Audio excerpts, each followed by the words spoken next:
Welcome back to Uncontested Investing Opposite Marriage. Thank you so much for swinging back by. Don't forget, click below, like, subscribe, rate, review, comment. Let us know what you think. Let us know how we can help. Today, we're going to flip the script a little bit.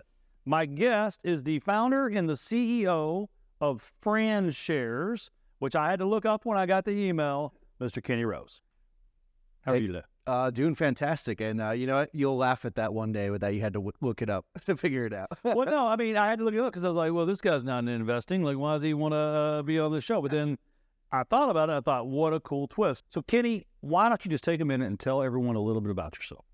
Yeah, my career actually started off in the world of finance. I was an advisor at Merrill Lynch up in San Francisco, but you know, this is 10, 15 years ago when you're doing things like robo-advisors were coming up. And so I wanted to see what was outside of that industry. And I got randomly introduced to the franchise world. And, you know, I, like everyone else, thought it was all McDonald's, Subway, Taco Bell. And I found out that they franchise every industry you can imagine, from hair care and automotive to custom tailored suits like this jacket, all the way to waste management.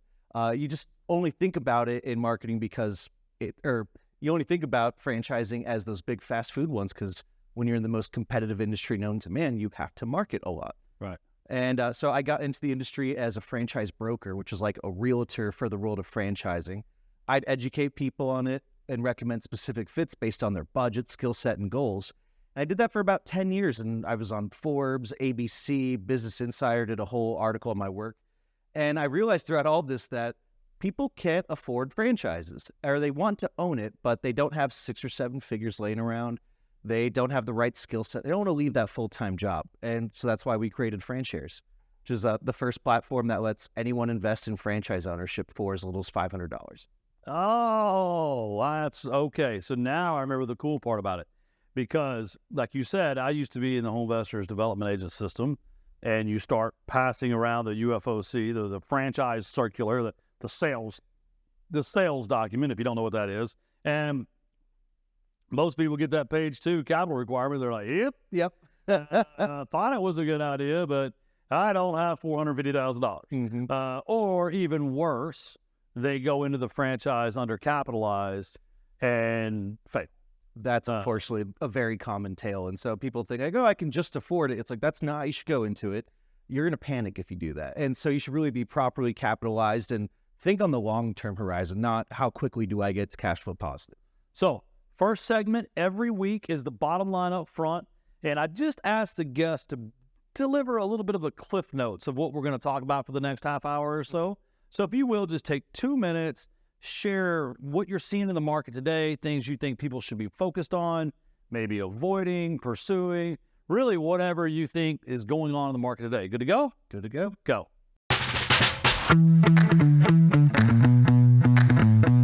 In the market, we see a lot of things about fad-driven stuff. There's a recession incoming. So, you know, when you look at this, what kind of investments can you pivot to? And when you look at the franchise industry, it's shocking how little we actually know about it. It's almost $1 trillion industry, yet people don't know that it's hair care, automotive, fitness, and a lot of recession-resistant industries. And so with franchise investing with a platform like FranShares, people are looking at earning passive income. They're looking to diversify away from the stock market and market influence. And then they're looking to really hedge against inflation. And so we're looking at these types of investments of how can I diversify from when people start getting scared and the market starts fluctuating, what can we do about that? And you also want to look at things like, hey, again, prices are going up, inflation's a real thing.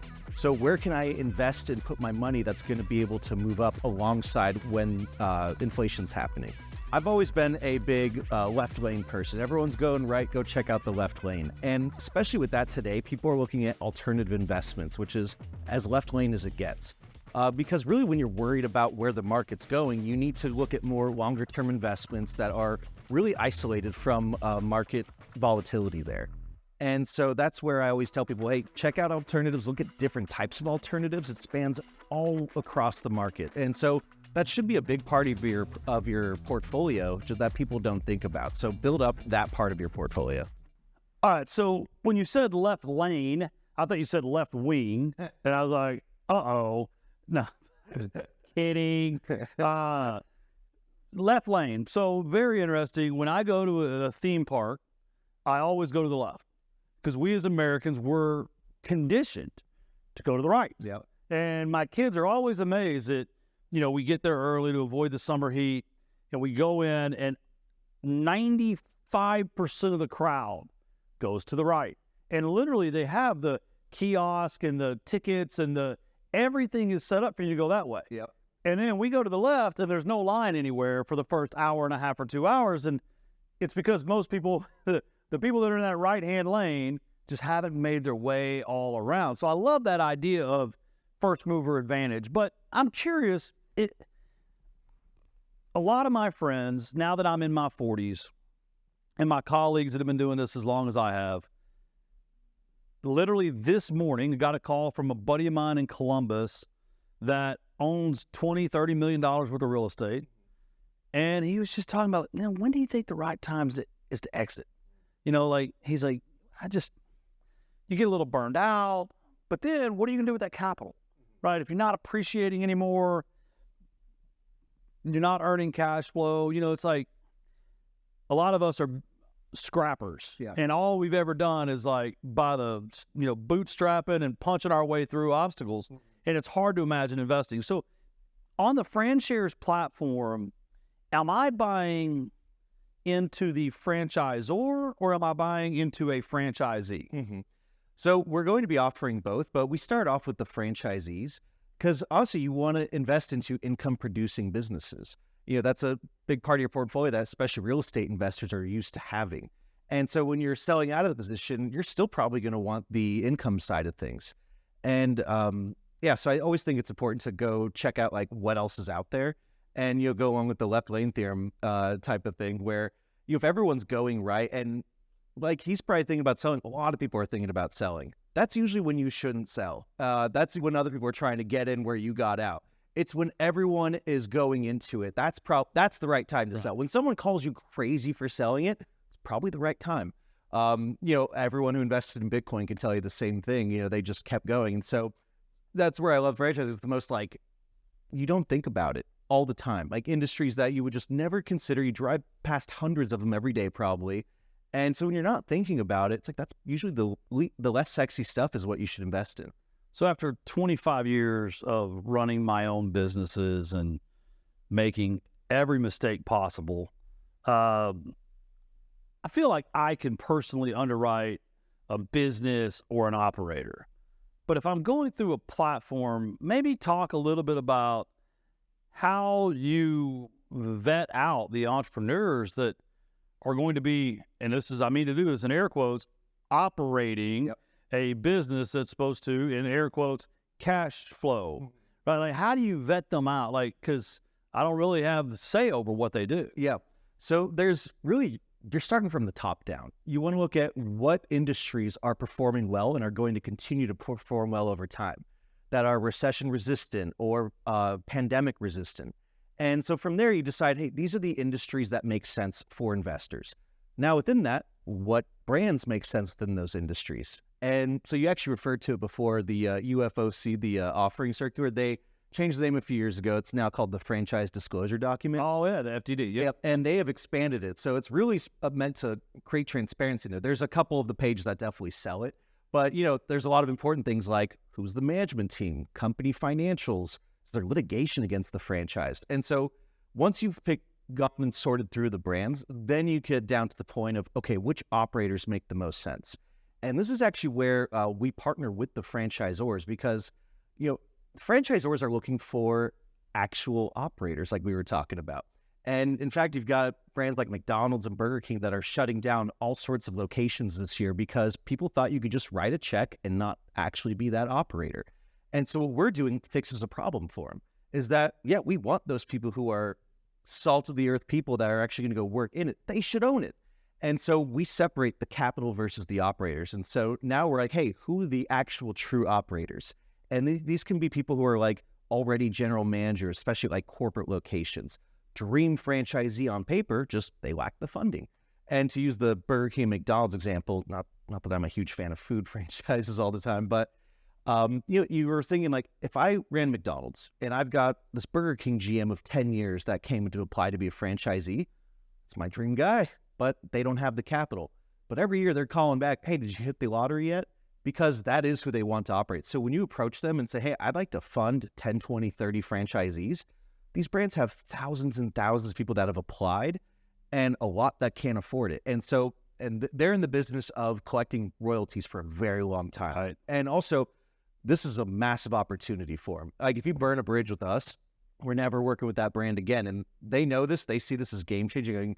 I can't talk about some of the brands that we've already been talking to lately, but they're going to know that you don't want to mess this up. And so there's no incentive for them to improperly vet an operator. Right. And then we want to make sure that we're actually keeping up to date with how they're operating. So all these franchise brands, they have key performance indicators, everything from marketing to operations and more. And so we can see ahead of time, are there any of these leading KPIs that are going down that are going to affect the bottom line later? And so you can really get ahead of it. And also why we've brought on great advisors from everything from franchise investment banking to he's the founding CEO of one of the largest franchisees in the world with over 450 locations. So it's proper vetting and proper oversight.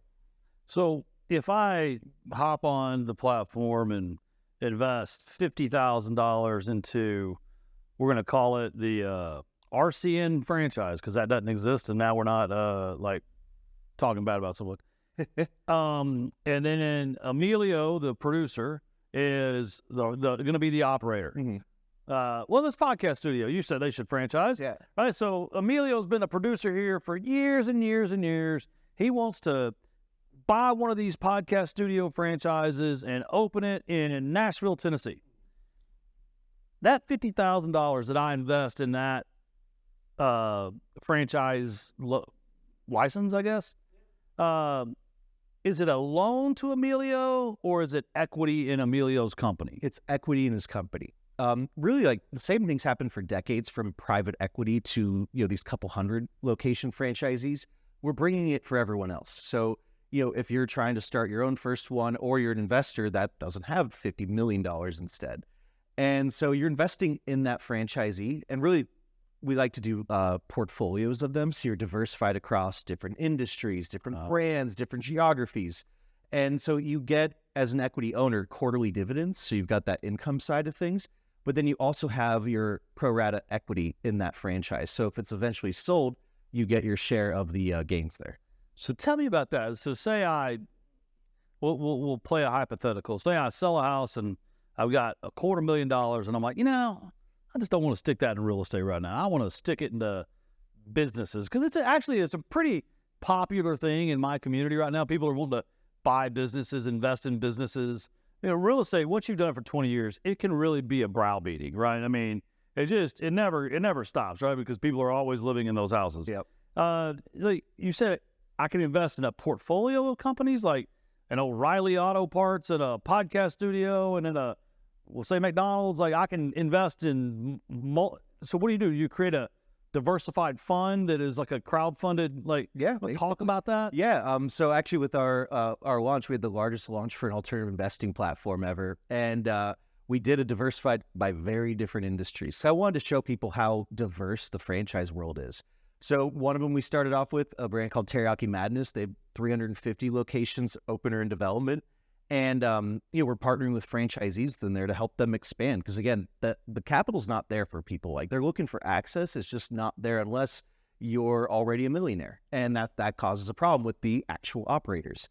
But then... Because they don't want to work anymore. Yeah, exactly. That's my problem. They don't want to work. Exactly. And so frankly, I think you'd be happy, instead of pissing away the entire $50,000 on trying to do it yourself, you could, call it $1 million actually. You can piss it away $1 million, or you can invest $50,000 and you're going to cut back a few points on the returns because you're going to give that to an operator, and you're both creating jobs, a new entrepreneur, and frankly, coming up soon, we're going to be prioritizing local investments. So you're going to have a Dallas fund. And so what you invest in are things that you actually use, like where you go eat, get your hair cut, go work out.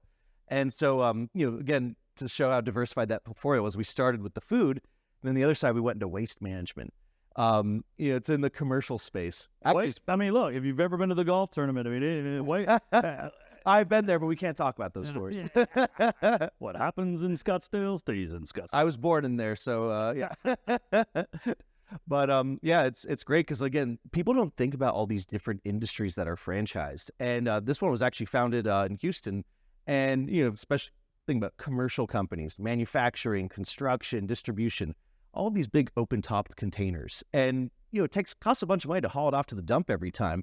So the franchise is called Smash My Trash, and they drive this giant rig up, mash everything down, so you can just keep filling it back up. So instead of 3 trips to the dump, get smashed 3 times, it's 1 trip to the dump. Such a simple business, great margins. No one knows it's franchised, and they've sold 500 locations in the last 3 years or so. It's so that's where, like, again, I spent a decade diving deep into this industry because I realized people don't know what's out there, and it's just endless industries and possibilities for it. So that's a great spot. We're going to take a quick break, but then I want to talk about the local model. I find that really interesting. Awesome. Stick around. We'll be right back. Here at RCN Capital, we understand that everyone's financial needs are different. Whether you're pursuing long-term or short-term ventures, our wide range of loan programs will help reach your financial goals with ease and flexibility. We have loan programs for fix and flips, long-term rentals, new construction, and multifamily properties. And don't forget to ask about our Platinum program for experienced investors. To learn more about our loan programs or apply, click the link in our bio or email info@rcncapital.com. Welcome back to Uncontested Investing. Tim Herridge. I'm still here with Kenny Rose, but don't forget, click below, like, subscribe, rate, review. Let us know what you think. You were talking about the local model. And so I've got a metaphor and anecdote for everything. I'm sorry. On the way here, a friend of mine in Salt Lake City, who 8 to 10 months ago was arguing with me that Salt Lake City real estate would not be affected, is now looking for markets to invest in other than Salt Lake City. And he was asking, do you have any tips or tricks on like how to pick a market? And one of the things I use is U-Haul, which is a franchise, right? They're not, but yeah, there are storage franchises though. Okay.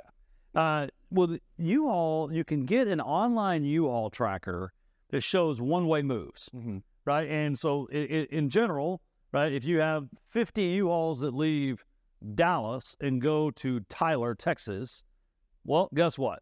They're moving to Tyler, Texas, right? So you can kind of look at that. And so when I think about a local model, but when I think about a national model, now I get worried like, oh, wait, I don't really want exposure to San Francisco. Oh, I don't really want exposure to the Northeast or the Northwest or the Southeast, or, people have different political views in areas that they want to invest. Or like me personally, I just believe in Texas, like our policies, our politics, our, no state income tax, population growth. Like, so I love the idea. Talk to me about that local fund. Like, I mean, and I know you may have restrictions on what you can and can't talk about, but imagine you were putting together a Dallas fund. What type of companies could I expect to see in there? Maybe not specific companies, but how does your mind think about vetting those businesses? Yeah, well, for one thing, I don't want to tell people in Texas what to think. So, really first we asked the market and people who are on the platform like, hey, if we created a Dallas fund, what franchises do you want? And so franchises can list themselves on there and people will be able to vote on like types of industries they want. So hair care, automotive, fitness. And honestly, Texas is a great market for every franchise. But what's really unique about investing in in this local aspect through franchising is, as compared to like investing in other asset classes, you can go touch this. You can go be a customer of it. And so instead of like one franchisee bringing, a great example is Patrick Mahomes bringing Whataburger, Texas Pride, up to Kansas City. Is he? Yep. All right. And I think they're doing 25 or 30 locations. And obviously he's a great person with a great market behind him, a lot of influence. But most people don't have that. And so when you're opening Whataburger in another new market, you're the local person saying, hey, you should come try Whataburger. And you're limited to your friends and family circle, right? Exactly. But we changed the math on it. We're saying, what if it wasn't just you? What if we sold it to the people in your community? So you have hundreds or thousands of local owners. So not only is that a great investment for you personally, because you're creating jobs, you're creating a new business owner, and you can actually see and be a part of your investment. But for the franchise, they now have a built-in customer group. They have a built-in evangelist base. And so now they're able to really go out and have a better launch than any other type of franchise because the community is actually a part of it, not you trying to be a part of the community. It's funny. I live in a town, it's Rockwall, Texas. It's about 30 miles east of downtown Dallas, and you cross this lake, and then our town begins. And the traffic counts are a little lower. Population's very low because it's a small county and a small town, and it's an affluent town and county. So, just not a whole lot of people there, except for when school's out. Then the soccer moms and all their college kids are everywhere. Sorry. But for real, like, I can't tell you how many times I've been like, I wish we had a Payway. I wish we had a Torchy's Tacos. Mm-hmm. I wish we had a Velvet Taco. And I'm like, I just named the 3. Are those all franchises? I believe so, yeah. That opened in the last year in Rockwall, that it's like, oh my gosh, we finally arrived. Yep. Like, I can go eat that Velvet Taco on the afternoon. If you want to sponsor me, go ahead, reach out. Velvet Taco, Torchy's. Nah. But like, it's been fun. But then you think about how cool that'd be and I don't know if it was the franchisor wouldn't approve them before, or whoever was interested in the community couldn't raise money. But imagine if I'm sitting here imagining if there was a community fund that could help fund and support these businesses. That's cool. Yeah, exactly. It's funny how, like, a lot of people don't look, people don't look at franchises as small businesses often. They think it's a big corporate behemoth. But really, when you think about it, you're a local owner with local employees, and your money stays within the community. Now, if you go to, let's say, Trader Joe's, and you buy a bottle of $2 Chuck, that money's not staying in your community. That's going back, most of it's going back to Trader Joe's corporate. And so with this, it's like you're actually able to invest in these local businesses and bring them to your market. And so that's why, I don't want to tell them what's going to be good there. What do the people of that community want? And so you can bring it there and be a customer of it. Like, what else can you invest in your 401k with and be a customer of it? So that's really cool too. I'm sitting here not paying attention to you because I'm dreaming of this. I tell everyone, like, I have to watch every episode in its entirety when it comes out, because so often I have to be thinking about what we're going to talk about next versus really fully listening. And I always find things I missed. Yeah. But I'm like imagining, like, I just got through saying how much I believe in DFW and Dallas Fort Worth, and how much I say this all the time, how much I believe in Dallas Fort Worth real estate. Like, how cool would it be to have a real estate franchise fund in Dallas that I could own a part of a real estate brokerage that's in Dallas and Fort Worth, and then in a part of one of the property management franchises that's in Dallas and Fort Worth, part of a home investors franchise that's in Dallas, Fort Worth, part of a Keegley, another house buying franchise that's in Dallas and Fort Worth. Like, there's a lot of real estate connected. 1-800 Got Junk. So, like, all these other than I would say it keeps going too. Yeah, they do like show home stuff where modeling companies. Yeah, they're everywhere in every industry. That's why it's funny, because people don't think about this. It's like, oh, it's McDonald's and Burger King, and then you're like, oh wow, a lot of people have heard of most of those companies, and there's ones that you've never heard of that still do incredibly well. Like, if you're looking to get a screen door replaced, for example, or fixing up the place you're going to get it from is most likely a franchise. Actually, there's only so many companies that do that, and so it's like. And especially once you're a customer, you didn't think to look up, oh, was that a franchise? But it probably was. It's so cool too. Like, I mean, I'm not in charge of your company, but I'll tell you how to run it. No, like, I believe so much in Dallas Fort Worth real estate. I'm sitting here thinking, like, man, if he had that fund, it's a no-brainer, because you'd have to be a moron to mess up a real estate franchise in DFW in the next 30 years. But then here's my other problem. What I've learned after my 20-something years in business is you've got to have an exit, and then you've got to go reinvest into something maybe bigger, faster, stronger. And a lot of franchises are like this operator that wants to build a family business. Yep. So how do I exit? How do I keep my capital moving every 5 to 10 years on your platform? Great question. So for one, there's a trading platform, so you're able to sell shares to another investor if you choose to. But then also what our plan is that after every 5 to 10 years, depending on the franchisee, is that we'd actually sell it to them. Like, hey, do you want to buy out the rest of the business? And when we're doing that, we're actually going to be able to get them lower loans or lower interest rates, because if you're lending to someone, it's like, if it's buying an existing business, oh man, can this person run it? Versus they've already been running it 5 or 10 years. You want to sell it to that person? So this is private equity. I mean, you're getting access to a similar type of thing, but we're just the platform supporting it. Well, yeah, but I mean, I'm sitting here thinking, like, you get the startup going, You've proven out your earnings. You've proven out your margins. You've proven out everything. I mean, at that point, you can get an SBA loan to buy out. But we're going to do better than SBA. We'll just talk about what's available right now. Yeah. Because if you've got 3 years operating history and you're paying dividends, I mean, the SBA would gobble that thing up in a heartbeat. Yep. That is cool. Yeah. I hadn't thought about that. And honestly, it's something that like most people are excluded from. Even if you are wealthy, you just don't have access to these type of deals. And so that's what we love, is that we're bringing just this, not only just to the retail crowd, but even the high net worth. And frankly, family office and private equity often don't have access to these type of franchise investments. The diversification of it. Yeah. You can invest in one location, but now, I mean, you got exposure. I mean, even then, it's still tough. Like, you're not investing in a couple of the same locations. You're investing in one. And even then, you're probably the one that's running it. Or you got, just that one person, like, if you're the one looking for, like, franchisors not going to help you the same way they'll help us for something like that. Because we're like, hey, we're going to do 20 of them. They're like, great, let's go find you the operators. That's pretty powerful, man. Thank you. I'm excited. Congrats. Well, because ultimately, too, like, when I look at businesses, like, what's the revenue now? What's the EBITDA, right? The earnings before interest, taxes, and amortization, in case you didn't know. I try not to use acronyms. And then what is the multiple today? And just like you look at real estate, how can we add revenue, add value? How can we increase the EBITDA? And what can we do to get a better multiple? Yep. Right? And in essence, if I invest in Frank, the franchisee, and I help Frank grow his revenue, and I help Frank get to a stable state,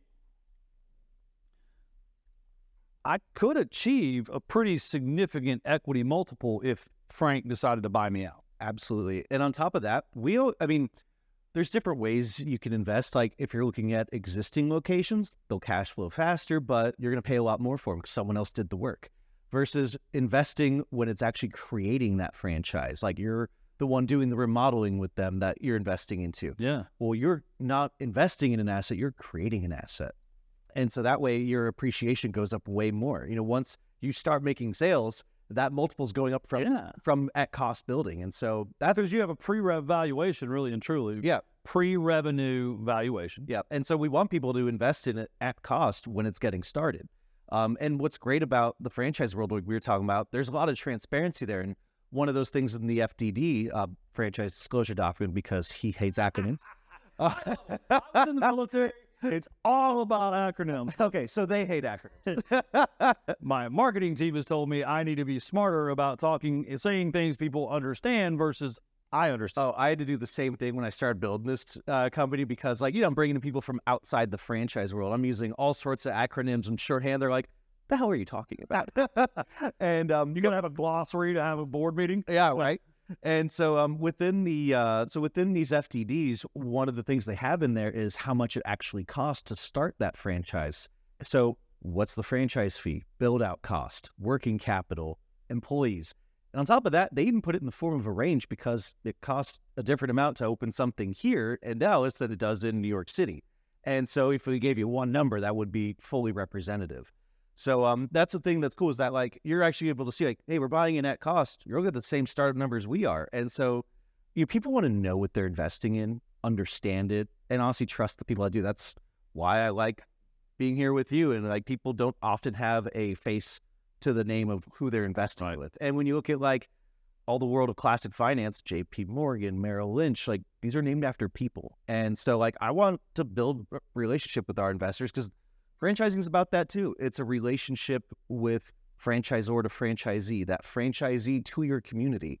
And just like we talked about investing in these franchises, like the community, you're creating a relationship with that business. It's so cool to me because I'm an entrepreneur, right? It's all about build, scale, sell, or conquer, or whatever. And I go into some of these businesses, and you're like, man, they're gonna do well. Or it's like, man, this place, I mean, it's got legs. Like, I mean, it's just, you feel it, you know it. And then there's just not a lot of vehicles, because then, like, I'll talk to my wife, like, there was this chicken restaurant in my hometown that was just fantastic. Mm-hmm. And unfortunately, sole proprietors, husband got sick, she had to sell. And I was like, honey, we just need to buy it. And she's like, do you want to own a chicken restaurant? Like, I don't know, but I mean, we could start serving beer, and they've got a cool patio they don't even use. Like, I had all these ideas, and it's like, yeah, and I'm not doing that. Yeah. And then the same thing happened, because that was the closest restaurant to us that you could like go have like a Sunday dinner, like fried chicken and mashed potatoes. Like us Southern people, we need to eat that at least once a week. But then across the street, this Lebanese family had it's a Mogio's Pizza, and there's like only 3 of them. Well, they had the store that was literally, we would ride our golf cart there. Like it was right across the street, basically. Walk over there with a bottle of wine, BYOB, that kind of place. But they were ready to retire, and they were moving home to Lebanon. And it was just amazing, because I talked to the other owner. I was like, hey, I want to buy this place. And he's like, yeah, okay, but you got to operate under the brand. Man. But then I talked to their cook that had been there for like 10 years. And he was like, oh, Mr. Harridge, if you'll just help me buy it, I mean, I promise you. And I'm over here like, I went home that night and I was like, honey, we need to invest with this guy. We need to, like, and we were going to, I didn't want to manage it. Yeah. It's how do you help investors, and then we're going to take a break.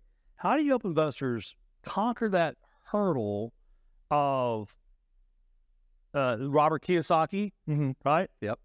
Self-employed, employed, self-employed, business owner, investor. Yep. Which quadrant does this fit in? Are you just an investor? Are you a business owner, or are you part of the operation? You're just an investor. You know, honestly, a lot of these people, they know how to run this type of business. They were never given access to the capital. It's one of those things where you need money to make money. And so we're here to fund these operators. They've got support from the parent franchise brand. You know, they're looking for investors to really stay passive, minus if it's in your community, go be a customer, go tell people to go there. Right. That's really all the involvement you should have. Again, franchises, you know, like there's not always an owner in there all the time. And honestly, it's usually at their detriment, versus here, we want the owner in there all the time. And you're just a quiet investor. Love it. And what's my return? No, I'm just kidding. I was going to say, yeah, 1% no. SEC rules. I'm staying hard within. We're going to take a break and come back for the money minute. Stick around. We'll be right back. REI Inc. is a monthly business publication for real estate investors, covering all types of real estate investments and strategies. It is the most comprehensive real estate investment publication on the market. All of the articles are written by the top leaders in the industry, so investors are assured of always getting the best information possible. Each month, REI Inc. also profiles the top companies in the industry and provides insights and data into key regional markets. Along with their sister platforms, the REI Referral Network and Highest Invest, real estate investors have exclusive access to off-market investment opportunities and national acquisition and disposition initiatives. To learn more, visit www.rei-inc.com, where you can also access the REI Referral Network. Also, be sure and visit www.highest-and-vest.com to view the latest exclusive off-market assets with near immediate acceptance decisions and closing strategies. You can also email marketing@rei-referralnetwork.com to request more information. Welcome back to Uncontested Investing. I'm Tim Harridge. We're almost out of time, so I got to hurry up. I'm still here with Kenny Rose. Kenny, it's time for the Money Minute. So 60 seconds. There's an investor out there. He or she is evaluating the market and inflation and what's the Fed going to do and right? There's all these problems. 60 seconds, the best advice you got from your time as a franchise broker and financial planner and now the founder CEO of this platform. You ready? Yep. Go.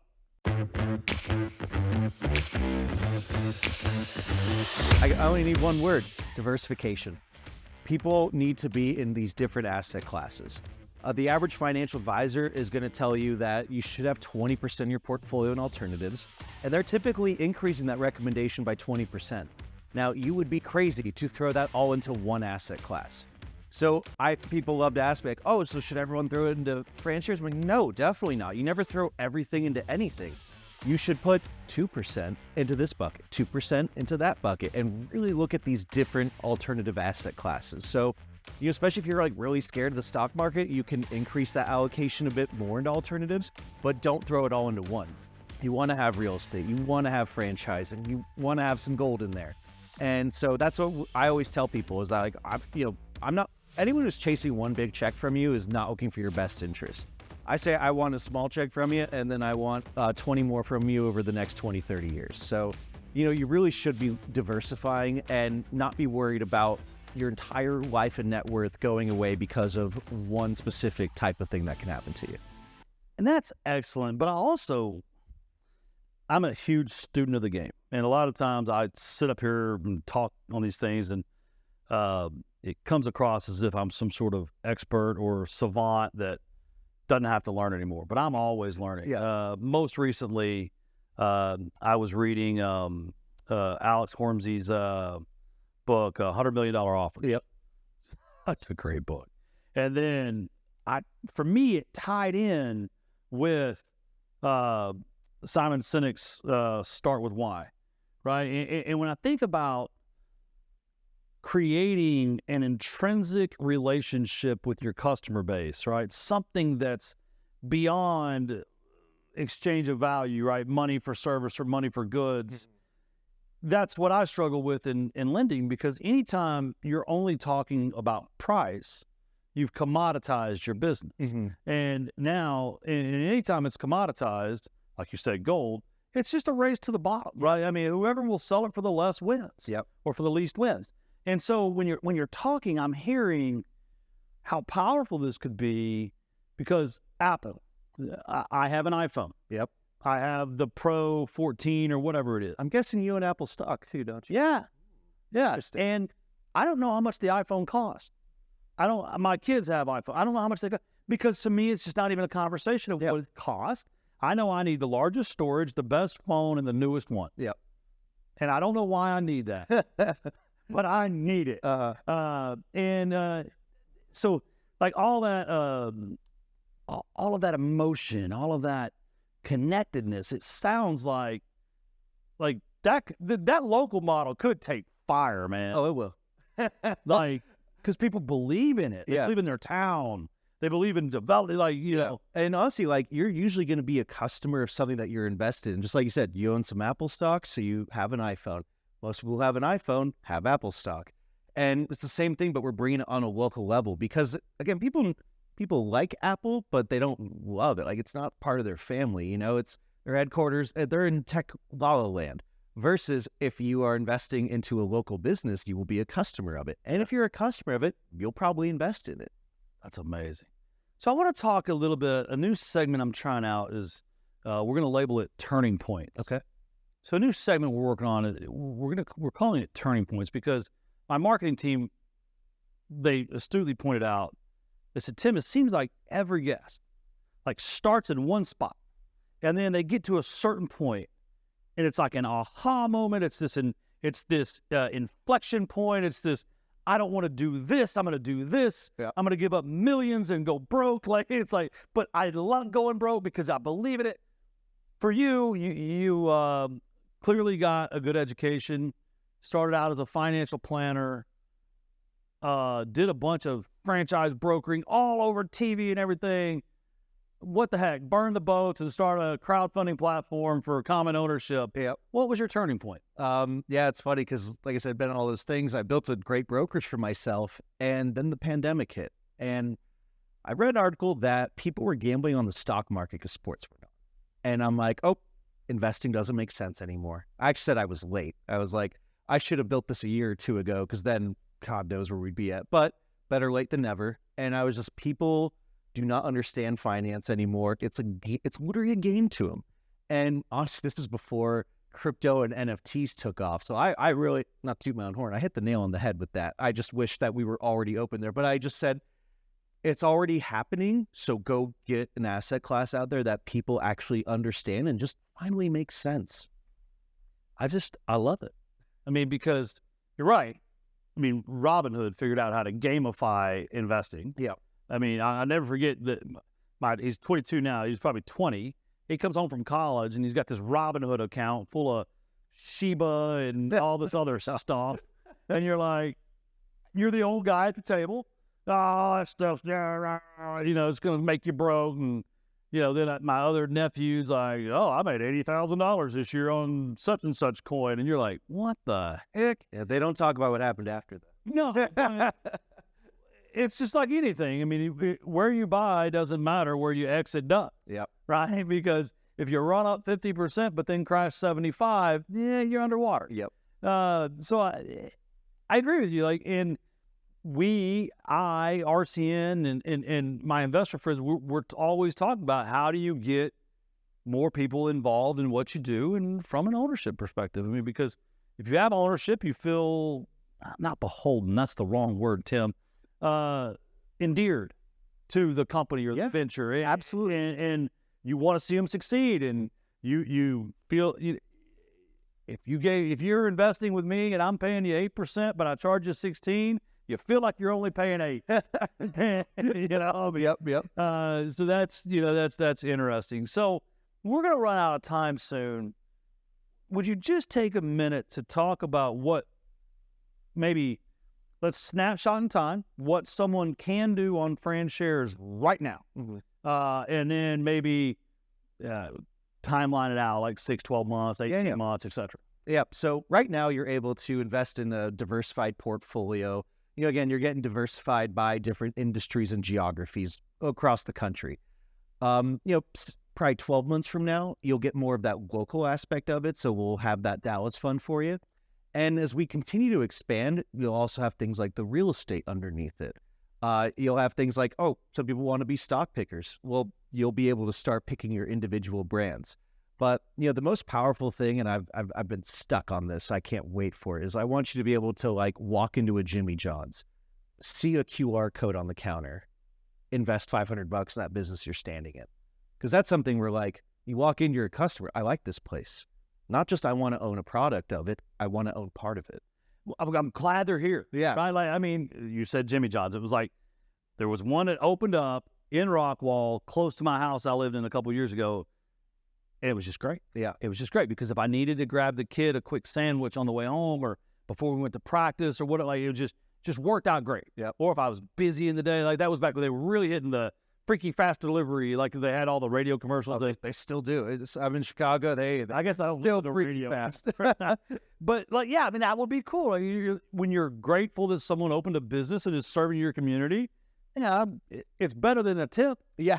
Right? It's better than just walking up to the owner hey, here's $100, man. Keep it real. Yeah. Right. And honestly, it's great that you said that because people are going to be friendlier to the staff too. And if they're tipping this, they will tip them more because frankly, they want them to be happy. And not only that is that as we create, I call it creating the ladder. Most people you go to a minimum wage job and then I'll leave it. It's a minimum wage job. I don't care.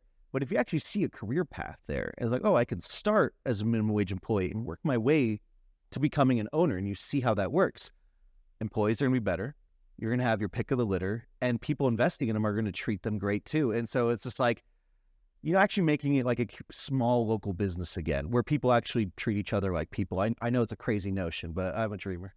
I love it because, at that point, say I am an employee and say I'm the typical young folk right now that lives with their parents still. Kidding. I don't. But I'll save up $500 instead of wasting it on options that day. Why not own part of the company where I work? Yeah. And that is so cool. And that's where we're going to wrap up. So if someone wants to get in touch with you or your company, what's the best way? I always say I love LinkedIn, so make sure you add me on there. Otherwise, you can go to franshares.com, just like shares of franchises. Hop on the wait list, join over 40,000 people on it, and stay tuned for what's up next. Man, I appreciate it. I'm looking forward to following your growth, and I think it's genius. So congratulations. I appreciate it. It's investing. Yeah. And it's investing in alternative assets. It's diversifying your the wealth that, in case of my audience, that they've created through real estate investing. Mm-hmm. So that's awesome. So thank you for coming here. Thank you for your time. I want to say special thanks to Bob and Suzanne over at REI Inc. Magazine. Great partners. They've really done an amazing job helping support us and our growth here on the Uncontested Investing Show. Now that we're already past a year, Doesn't seem like it. So, Bob, Suzanne, thank you very much. But we are out of time. That is all for this week. Remember, your network is your net worth, and today you've been growing both. We'll see you next week. Thank you for listening to the Uncontested Investing Show. Questions about today's episode or the podcast? Email podcast@rcncapital.com and make sure to follow RCN Capital on Instagram, LinkedIn, and Facebook. See you all next time. The preceding program is furnished by RCN Capital, LLC. The information provided is for general education purposes only and does not constitute any legal, financial, investment, or other professional advice. The views, thoughts, and opinions expressed by any speaker are the speaker's own opinion and do not represent the views, thoughts, and opinions of RCN Capital, LLC. No information contained in this episode should be construed as financial, investment, or legal advice from RCN or any individual, author, host, or guest. You should always consult a financial advisor before investing.